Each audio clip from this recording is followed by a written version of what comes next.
The area of trapezium shaped field is 1720 meter square. The distance between its parallel sides is 40 meter and the length of one parallel side is 48 meter. What is the length of the other parallel side?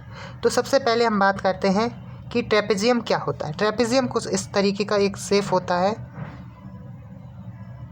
जिसके अंदर जो ए line होती है वो इस line के क्या होती है, पैरेलल होती है। ठीक है, तो उसमें कहा गया है कि जो इस एरिया का जो एरिया है पूरा, इसका पूरा एरिया जो हमें दिया गया है वो दिया गया है 70-20 और इसका एरिया का फॉर्मूला होता है 1/2 a + b × h 172 और ए और बी इसकी दो पैरेलल लाइंस होती हैं। एक लाइन हम हॉरिजॉन्टल लाइन खींचते हैं उसको हम h कहते हैं, तो h वो होता है। ठीक है, तो सबसे पहले उन्होंने कहा है कि the distance between parallel sides, दो पैरेलल साइड्स के बीच की डिस्टेंस कितनी दी है उन्होंने, 40 सेंटीमीटर, यानी h हमें 40 सेंटीमीटर दिया है।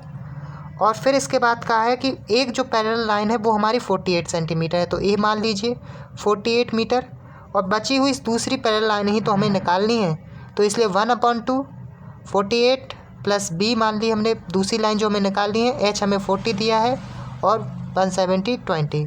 तो सबसे पहले तो 0 से 0 काट लीजिए और 2 से 2 बार कट जाएगा और फिर ये कट जाएगा 86 टाइम। ठीक है, 48 + b = 86, b इक्वल हो जाएगा 86 - 48, तो a आ जाएगा 38।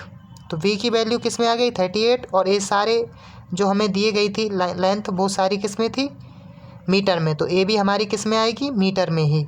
तो आंसर कौन सा हो जाएगा हमारा, ऑप्शन नंबर बी।